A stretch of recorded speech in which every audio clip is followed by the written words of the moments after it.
Bueno, ahora sí, vamos entonces a dar inicio a este maravilloso momento en donde vamos a tener unas reflexiones acerca de un tema que ha sido de gran importancia para muchas personas, como es lo referente al trastorno por déficit de atención. En este momento les habla Elianet Gómez, magíster en neuropsicología clínica y especialista en neuropsicopedagogía. Voy a iniciar mi introducción con una frase de Stephen Bannoy, como es: solo hay dos mensajes que podemos darle a nuestros hijos. Aquellos que hacen daño y hacen sentir disminuidos y los hace sentir disminuidos, o aquellos mensajes de amor que refuerzan su bondad, sus talentos y sus posibilidades. El trastorno por déficit de atención ha sido considerado uno de los trastornos que más impacto ha generado en las familias, ya que resulta difícil comprender en ellos, en papá, en mamá, y dirigir a un niño que en forma constante está en acción, desobedeciendo instrucciones, reaccionando de manera impulsiva a diferentes situaciones.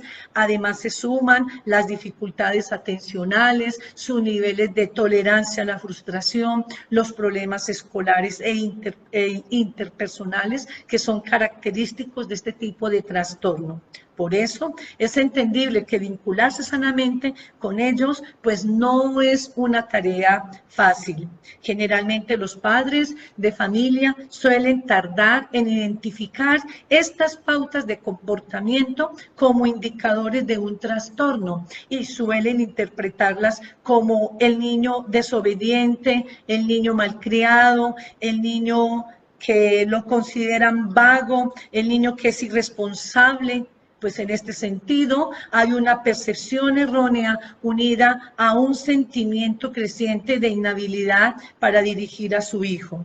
Genera entonces niveles de frustración y un alto nivel de impotencia. Por tanto, los padres comienzan a utilizar diversas estrategias que no son muy funcionales, como el castigo físico, como un método preferencial para corregirlo, las críticas, las amenazas y las penitencias, las cuales se van volviendo muy cotidianas. Por tanto, el niño que no siempre puede controlar de alguna manera su comportamiento, decodifica estas pautas educativas de los adultos como la falta de comprensión y afecto, estableciéndose entonces un círculo vicioso que compromete el bienestar psicológico y emocional tanto de los padres como del mismo niño.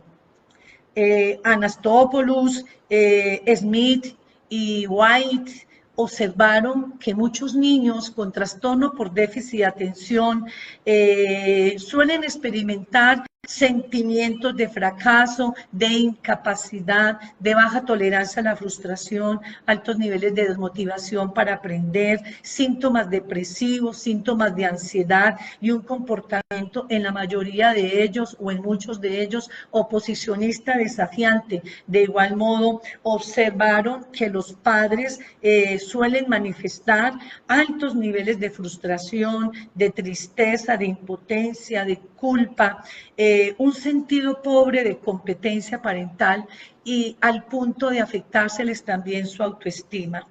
En este sentido, entonces, la mayor preocupación de la familia ha venido radicando en cómo manejar y cómo ayudar a su hijo en los diversos contextos, tanto a nivel personal como familiar, como social y específicamente en todo su proceso de evolución escolar, debido al gran temor razonable de un bajo rendimiento académico, asociado a sus dificultades no solamente atencionales, sino también a las posibles alteraciones conductuales que pueden aparecer por las deficiencias que presentan a nivel de su autocontrol. Una de las razones por las cuales se acrecienta este impacto ha sido específicamente por una falta de información y por una falta de formación de los padres, dado el desconocimiento de dicho trastorno.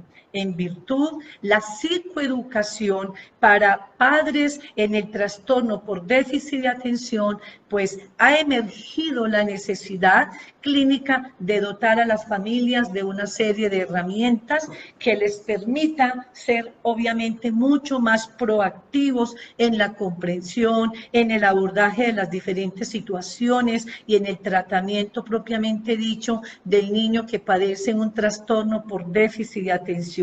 Por ello, se ha hecho necesario entonces que el padre y la madre de familia aprendan diversas estrategias para que puedan regular en primera instancia las emociones que puedan experimentar como niveles altos de frustración, de ansiedad, el temor, la fatiga, la negación, la desesperanza, la angustia, la ira, y que en el transcurso del proceso, pues la aceptación del diagnóstico del déficit de atención de su hijo y posteriormente la intervención podría aparecer suponiendo para ellos obviamente unos retos muy nuevos. Tanto entonces así requerirían una adecuada preparación y de una manera muy constante a nivel emocional, como personal y cognitivamente, para poderle dar respuesta a las necesidades específicas de nuestros niños.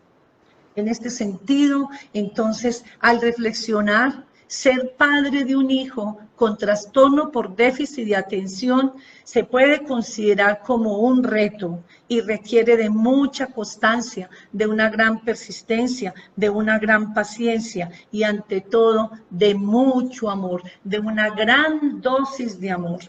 La experiencia me ha demostrado la gran relevancia de que las familias tengan un entrenamiento parental en el uso de las habilidades y técnicas específicas para abordar efectivamente tanto sus emociones como las emociones y las dificultades inherentes al niño con trastorno por déficit de atención. Si tenemos presente cómo se afecta su vida en general, específicamente en el marco del autocontrol de sus impulsos y de sus emociones, en las relaciones con los demás y en su autoestima, entonces podríamos ayudarlo para que de alguna manera logre integrarse de manera efectiva en los diferentes contextos y progresar tanto en conocimientos como en estabilidad emocional y en madurez personal. He comprobado a través de toda mi trayectoria profesional que sí es posible acompañarlos desde nuestra fe y desde nuestra confianza en ellos para que sus vidas mejoren de una manera sustancial. Pero el ingrediente está fundamentado en ser padres y madres con una gran capacidad de poder ver mucho más allá los síntomas del trastorno por déficit de atención, que frecuentemente resultan ser tan molestos, aprender a aceptar su condición de dificultad. Recordemos que el trastorno por déficit de atención es un desorden neurobiológico de tipo crónico y por lo tanto requerimos o requieren los niños que lo padecen de un muy buen acompañamiento y aparte de ese acompañamiento la garantía está en una excelente actitud que pudiésemos tomar nosotros en nuestro rol de padre y de madre. En este sentido, más que establecer una serie de estrategias de manejo, los invito para que demos una pequeña revisión en términos personales, en donde podamos identificar hasta qué punto yo como padre o como madre me he constituido en este momento como un ser pensador, en qué momento mis acciones están dirigidas con un componente de positivismo, donde emerge en mí como hombre, como mujer, como madre, como padre, como esposo, como esposa, ese componente tan importante y tan significativo en la vida de nosotros como es nuestra autoestima. Para poder abordar esta problemática de nuestros niños con déficit de atención, indiscutiblemente necesitamos mucha dosis de paciencia, gran dosis de amorosidad, ser personas compasivas, comprensivas, que tengamos una gran la capacidad de poderles dedicar tiempo, personas con un alto nivel de compromiso, personas enfocadas, compasivas, empáticas. Todas estas características son requisitivas para poder llegar en el mundo de nuestros niños y niñas. Además, también una gran capacidad de perdón hacia sí mismo y hacia el otro, una capacidad de reflexividad, ser personas, por supuesto, creativas, con una gran capacidad de liderazgo, de liderar el rol mío como madre o como padre en el marco de la autoridad, tener capacidad de reflexión permanente, una actitud de aperturamiento, ser personas tolerantes a la frustración que todos necesitamos desarrollar. Es la única manera que podemos llegar al mundo adecuado de estos niños sin que sigamos nosotros de manera directa o inconsciente afectando todo ese universo que sin ellos ser conscientes viven en su día a día situaciones que lo ponen en una condición de compromiso personal, afectiva, emocional, social, académica y demás. Con base a lo anterior, entonces, les quiero presentar algunas estrategias prácticas que les va a poder a ustedes permitir el adecuado abordaje de este trastorno. No obstante, se han de ajustar, obviamente, a la edad de cada uno de sus hijos, siendo ustedes quienes con la información logren obtener por diversos medios y fuentes y decidan lo más adecuado en cada momento para que su hijo pueda evolucionar de manera adecuada, teniendo en cuenta su etapa evolutiva, su ritmo y también su estilo de aprendizaje. Obviamente también sus características particulares a nivel de personalidad, sus habilidades sociales, sus habilidades emocionales y por supuesto sus habilidades cognitivas. Por ello, se necesita también entonces tener un muy buen apoyo de profesionales expertos que tengan un adecuado manejo en esta problemática del déficit de atención y fuera de eso, también el apoyo a nivel de la pedagogía y en este caso, pues pudiésemos pensar en todo lo que la institución educativa puede aportarles a ustedes en el marco de acompañamiento y de poder direccionar todas aquellas necesidades que nuestro niño con este tipo de dificultad tiene. Entonces podríamos pensar y preguntarnos, ¿qué puedo hacer yo como persona, como padre o como madre? Me va a descargar esto un poquito. ¿Qué puedo hacer yo como padre o como madre para poder ayudarle a mi hijo a que mejore sustancialmente esta dificultad y no se constituya para él en una pesadilla, en una situación de dificultad donde vea la imposibilidad de poder experienciar éxito y de poder experienciar felicidad?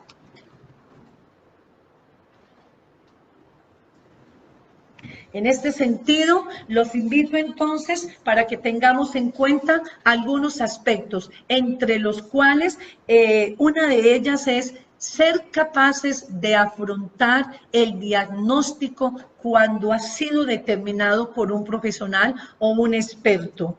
Para muchos padres no es fácil enterarse que su hijo sufre de un trastorno por déficit de atención. En la mayoría de casos, muchos de ellos reaccionan de una manera desconcertada, se conjugan una serie de sentimientos encontrados entre culpa, entre miedo, entre rechazo, entre desilusión, confusión, entre enfado y aún entre negación.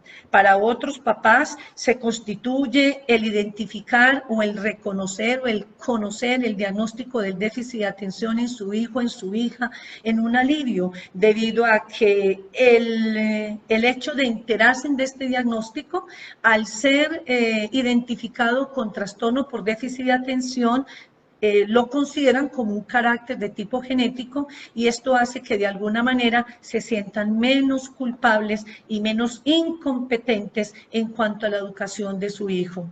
Además, la identificación del trastorno los hace un poco mucho más conscientes de la posibilidad de recibir ayuda, de buscar ayuda y de conocer obviamente la cadena de reacciones que este trastorno pueda generar en la vida de su hijo. En este sentido, para ofrecerle el apoyo y el manejo adecuado que él tanto lo necesita.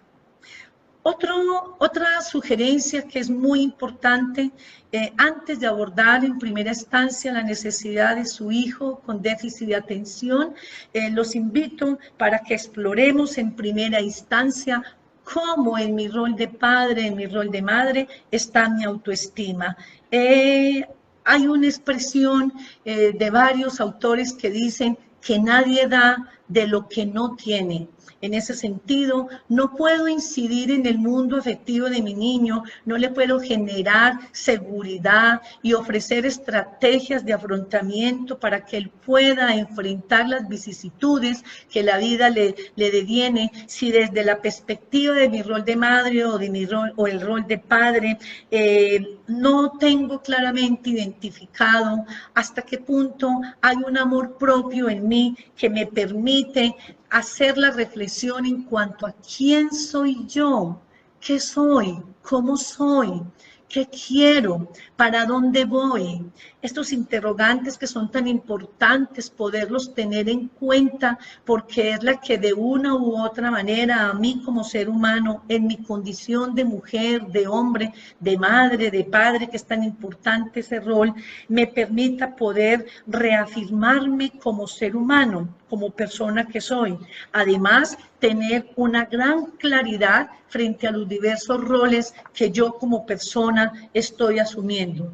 Dicho ejercicio me permitirá o nos permitirá tener un mayor empoderamiento del sí misma y por ende autodeterminación, lo cual nos podría proyectar como un ser de autoridad, entendiéndose la autoridad como un ser autor de su propia vida y que se constituye en una guía, en un camino para encauzar a otros hacia la conquista de su libertad, hacia la realización personal y hacia la propia búsqueda de la felicidad, que es en última lo que nuestros niños y niñas buscan, y más cuando padecen este tipo de dificultades. Otro elemento que es importante tener en cuenta es identifiquemos como personas cuáles son nuestros propios límites y aceptémoslos. Es mucho más fácil para usted papá, para usted mamá, mantener la cordura general si acepta que no hay nada de malo, que en algún momento usted como ser humano tenga un sentimiento aireado, se sienta cansado, se sienta frustrado o hasta un poco enloquecido, que si usted piensa que si tiene que ser un ser perfecto y por tanto un fracaso como persona, como padre o como madre, pues esto le va a complicar mucho más el rol que debe asumir en términos de aperturamiento para poder lograr hacer adecuadamente lo que el niño necesita en ese momento. Otro elemento que me parece muy importante es examinar nuestras creencias. Actuemos como pensadores positivos. Frecuentemente, ser parte de creencias erróneas se modifican y entorpecen nuestra comunicación y obviamente el manejo efectivo del comportamiento de su hijo o de su hija. Pues esto hace que complejice un poco más la tarea que asume en su rol de padre o de madre. Por ejemplo, aquellas creencias cuando fácilmente expresamos de manera deliberada, no soy un buen padre, no soy una buena madre, él o ella, mi hijo o mi hija, se porta mal para hacerme la vida imposible. Esas son expresiones que frecuentemente uno suele escuchar cuando asiste un padre de familia a una consulta para indagar las condiciones o las dificultades que está teniendo con su hijo. Expresiones como: mi hijo se ha encargado de hacerme la vida imposible, a mi hijo le hace falta correa y un chancletazo, como a mí me la dieron, y miren, a mí no me pasó nada, estoy normal y soy una persona exitosa. Otras expresiones como: siento que el caso de mi hijo se me está saliendo de las manos, no puedo más con él me impacienta, me desborda, me saca de quicio. Siento que el caso de mi hijo es imposible y esto me agobia y por tanto, doctora, estoy agotado, agotada. La verdad es que ya no sé qué más hacer con él. ¿A quién le aprendió tantas mañas si yo he tratado de enseñarle lo mejor posible? Si me he empecinado porque mi hijo se lleve lo mejor de mí. He tenido grandes sacrificios. Prueba de ello es que casi no salgo. Es más, no trabajo, no salgo de mi casa, buscando con ello que mi hijo tenga todo lo que realmente necesita, pero no, es desagradecido, no me sabe responder con las conductas como yo espero.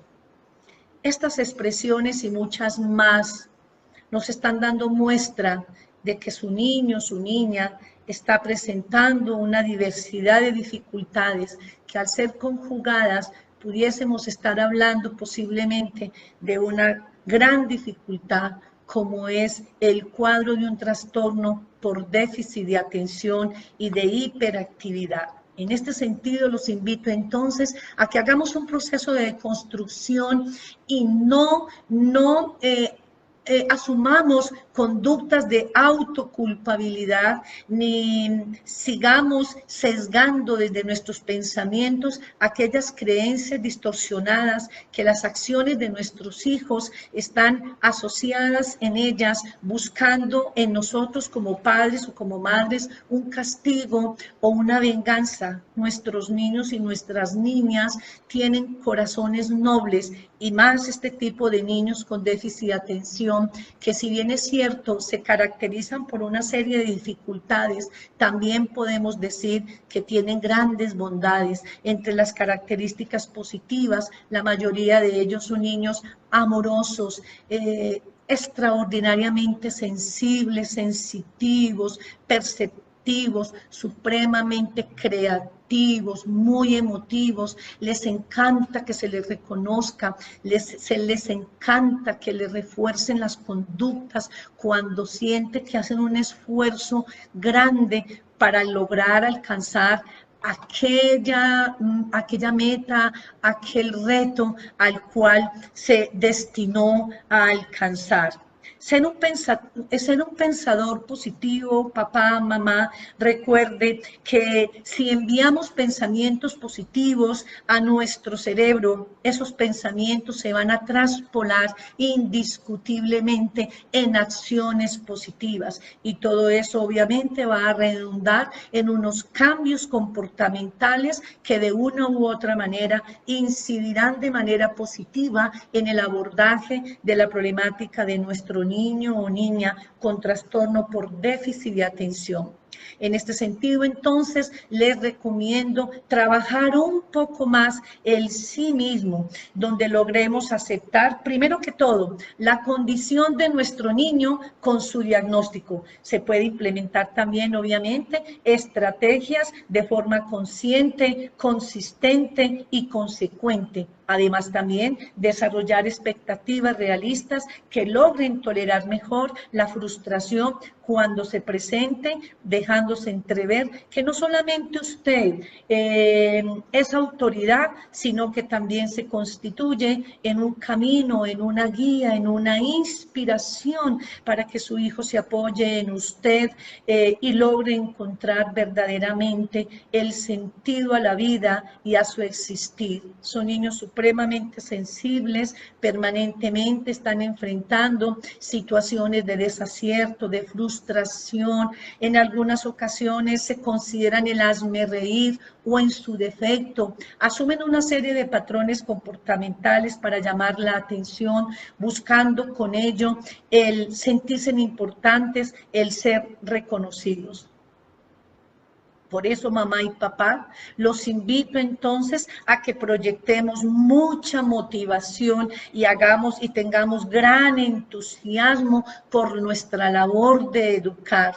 Recordemos que educamos para la vida y cuando usted como padre o como madre se empodera en su condición de ser humano, se autoacepta, se autorreconoce, se estima como ser humano, como mujer que es, como hombre que es, eso se va a ver reflejado en la percepción que su hijo o hija tiene, porque de esa manera tú estás testimoniando con tu actitud, con tu empoderamiento, con tu amor, con tu compasión personal, ese perfil, ese ser que tú quieres también construir en ese hijo que desorientado, desubicado por su condición específica de déficit de atención, podrá albergar la esperanza de él poder encontrar en papá y mamá esa opción de poder redireccionar su vida, encontrar las respuestas que él tanto necesita pues para poder proseguir su vida.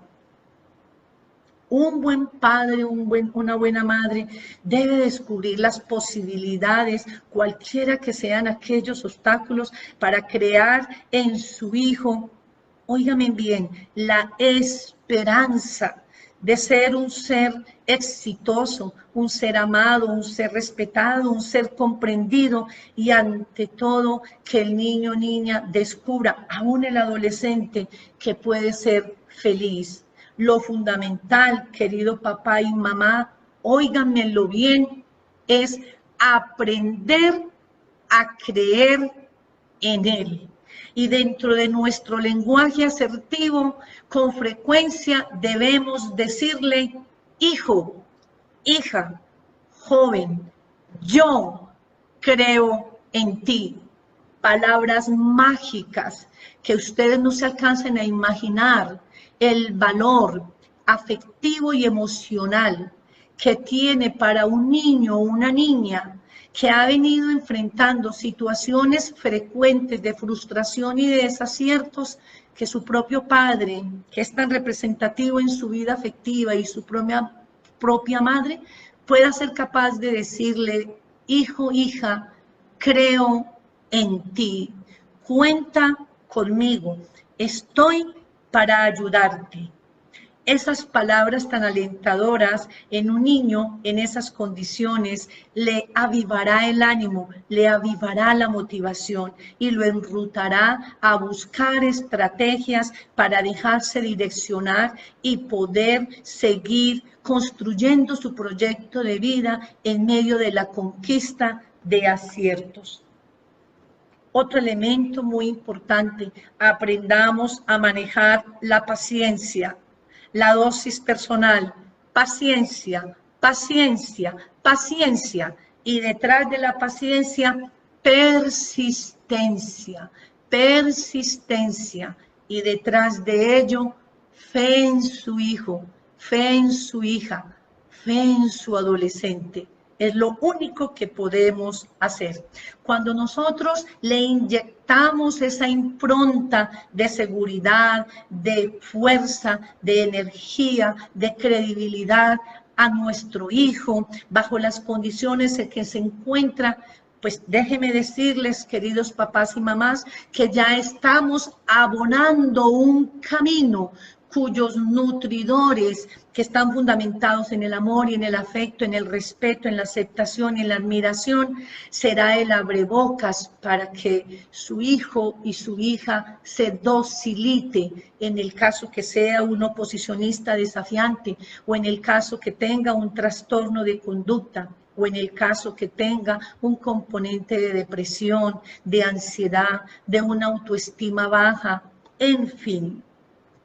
Otro elemento importante, mantengámonos informados.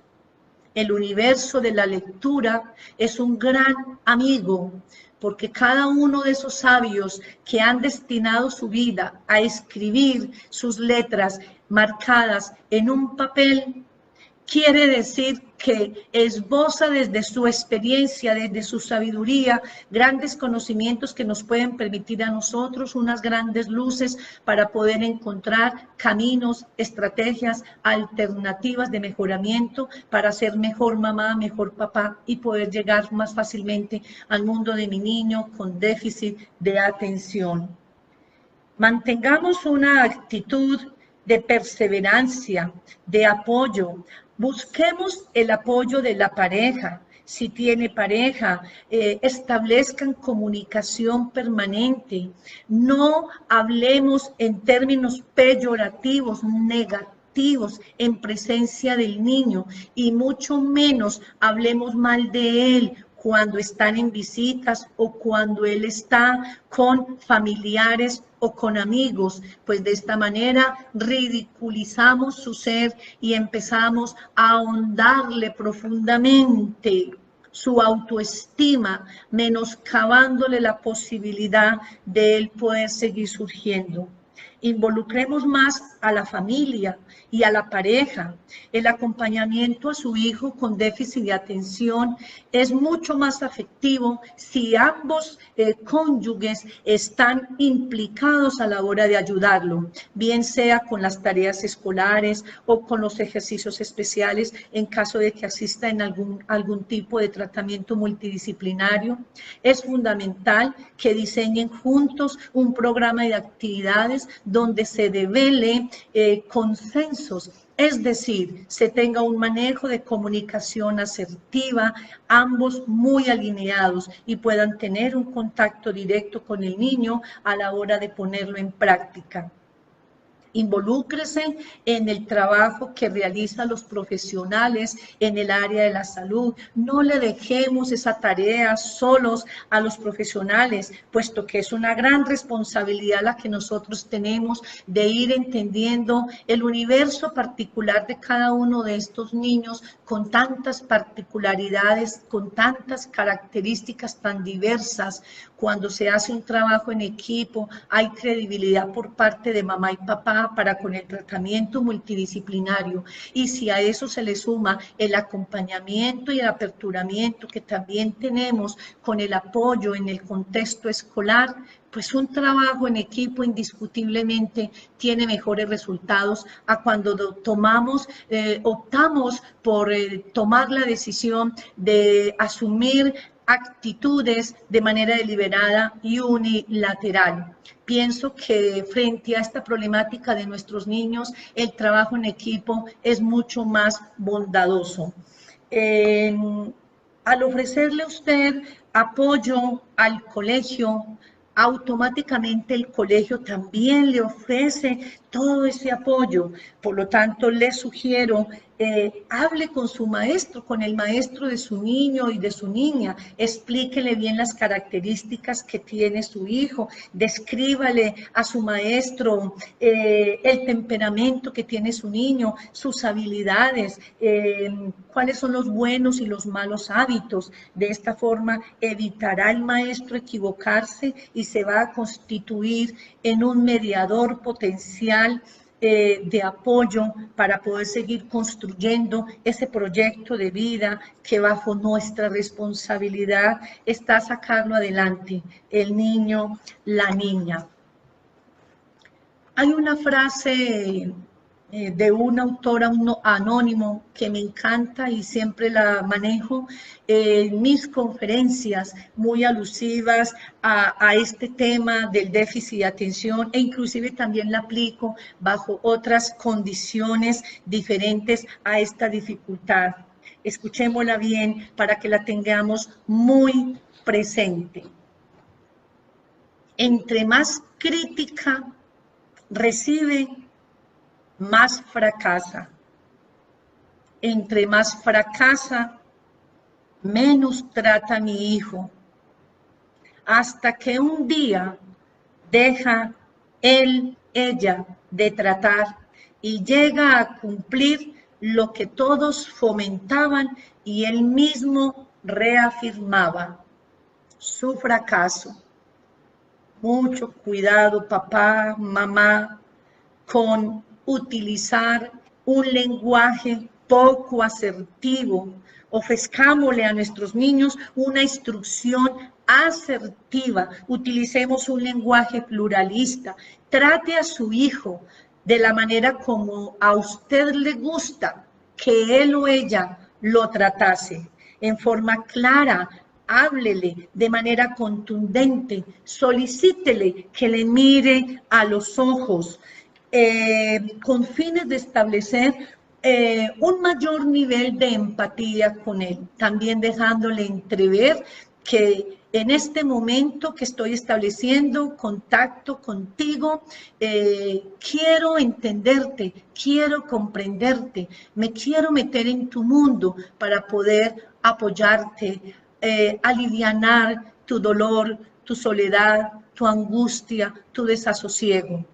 Utilicemos una voz modulada, no lo gritemos, no lo enjuiciemos, no lo critiquemos, no lo comparemos con su hermano, ni con su amigo, ni con su vecino, ni con su prima. Por favor, recordemos que cada ser humano es un universo completamente diferente, para lo cual necesitamos todo el respeto que nos merecemos. En algunas ocasiones, cuando le llamamos la atención, tratemos de establecer contacto físico. Utilicemos una voz modulada pero contundente, con mucha firmeza, dejándole entrever que estoy enfocada o enfocado frente a lo que le voy a decir en ese momento, sea que sea una reflexión, sea que sea una corrección, o sea que sea una gratificación o una felicitación. Evite utilizar patrones negativos, tanto verbales como comportamentales. Por ejemplo, criticarlo, censurarlo, recriminarlo, acusarlo, usar el sarcasmo. Pues como es tan mal estudiante, aquí no hay más nada que hacer.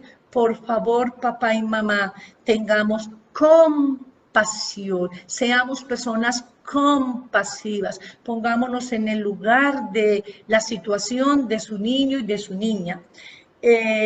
Hay una de las características que más se dejan entrever en ellos es la tolerancia a la frustración, porque son niños que tienen escaso nivel de control inhibitorio de sus emociones. Entonces, cualquier experiencia que es negativa a ellos los afecta terriblemente, al punto de catastroficar toda situación, convirtiéndose en situaciones, en personitas mucho más vulnerables, mucho más sensibles, más reactivas, y si ha habido en él rebeldía, pues muy probablemente se incrementará más la rebeldía.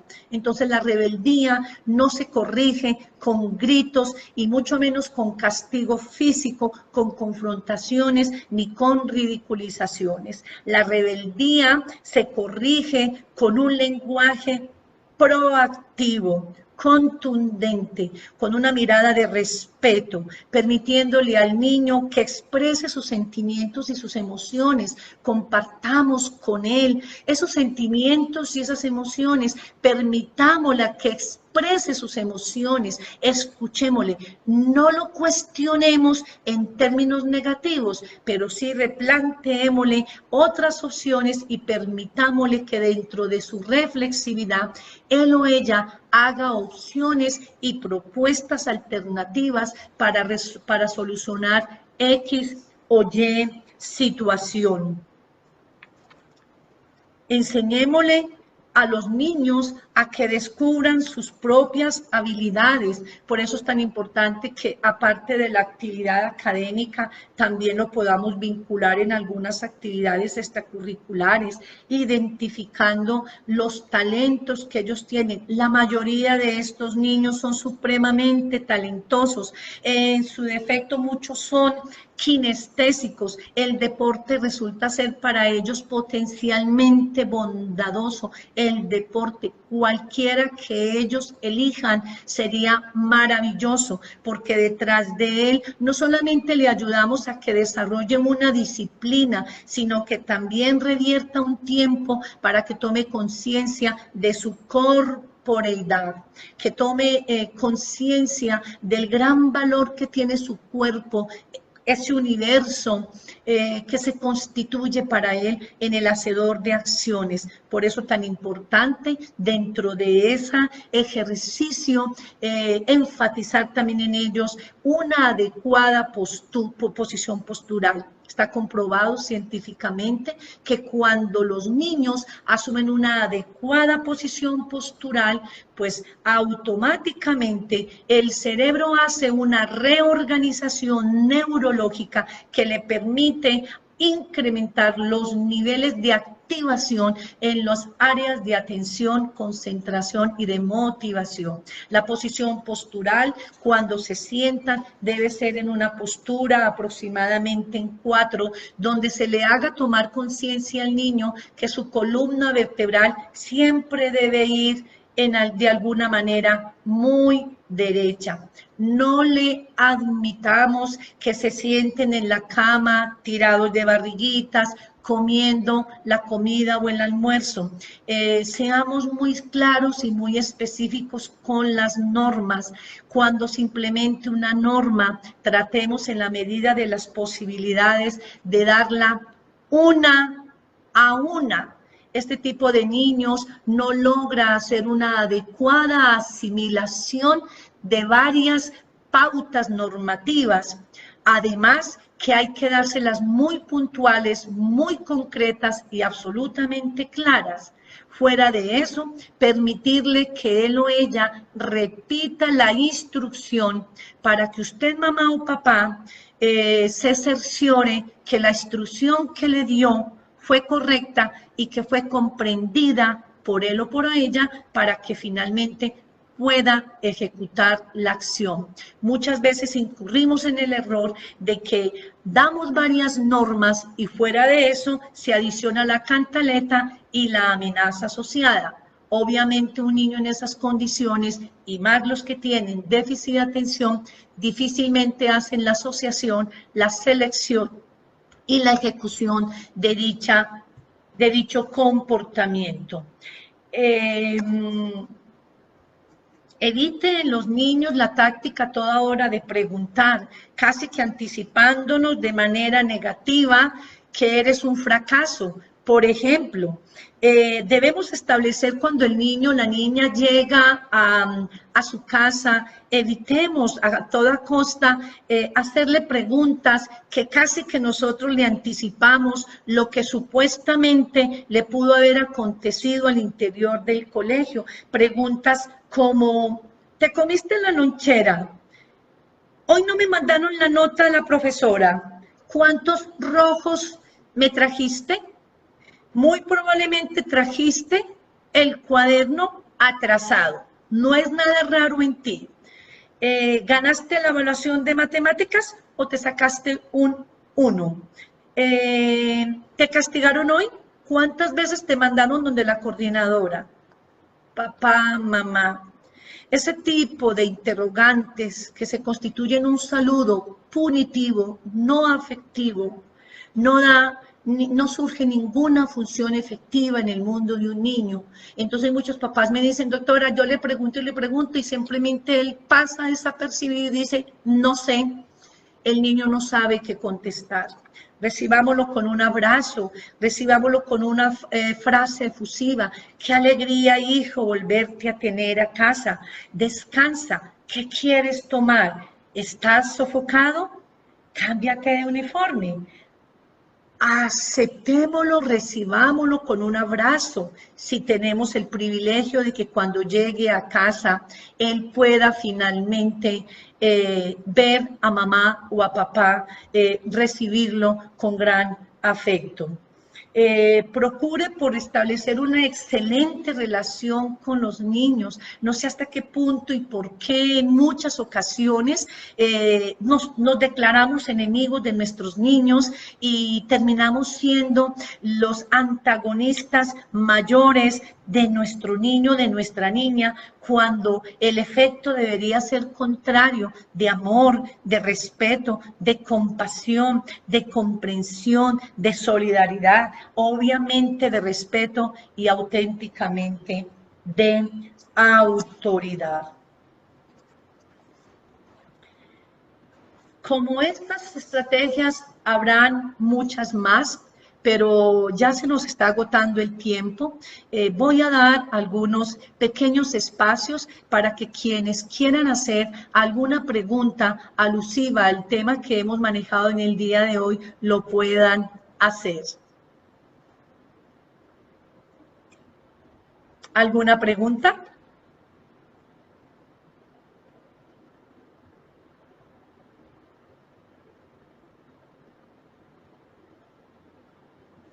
Hay una pregunta que refiere de que hasta qué punto es adecuado darle eventualmente unos chancletazos o unas pequeñas palmadas en los pompis al niño para que entienda y pueda escuchar. Yo pienso, papá, mamá, que cuando manejamos nuestra autoridad y tenemos claramente identificado quién soy, qué soy, cómo soy yo, y esa identificación clara que me determina mi nivel de autoridad y de autonomía como mujer, como hombre, como madre, como padre, utilizando un tono de voz firme y afectivo y fuera de eso contundente, pensaría que el chancletazo el niño no lo necesitaría, puesto que mi voz contundente va a derivar en él una percepción de respeto, porque de alguna manera mi comportamiento proyectivo está simbolizando para mi hijo, para mi hija, una inspiración. Podría pensar que si yo como hombre, como mujer, como padre o como madre, me convierto en un ser inspirador para mi hijo y dentro de esa inspiración está inherente la autoridad, no creería que nuestro niño necesitaría un chancletazo para que a ti te obedezca. ¿Qué otra pregunta?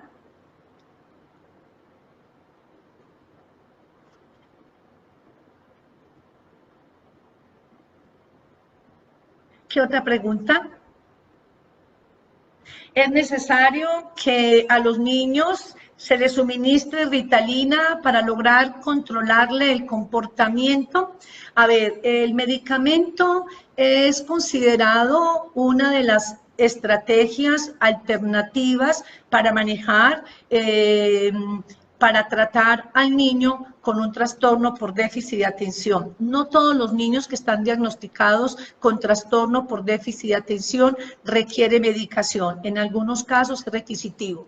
Pensaría que no es necesario la medicación, caso excepto cuando el diagnóstico del niño no solamente es determinado con un trastorno por déficit de atención, sino que también a ese trastorno se puede adicionar otro tipo de alteraciones, a lo que llamamos comorbilidades. Es decir, si a mi hijo me lo diagnostican con un trastorno por déficit de atención subtipo mixto, es decir, inatento, impulsivo, hiperactivo, pero también tiene trastorno de aprendizaje, pero también le identifican trastorno oposicionista desafiante, pero también tiene componente depresivo y componente de ansiedad, yo pensaría que en la fase inicial sí sería meritorio el suministro del medicamento por un lapso de tiempo prudencial, obviamente con muy buen control periódico con el neuropediatra,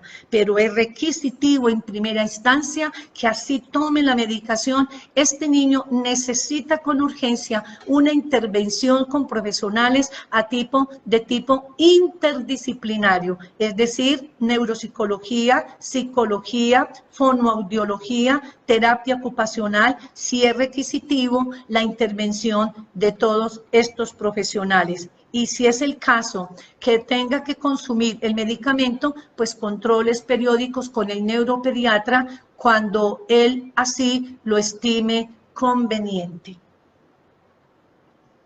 Muy bien.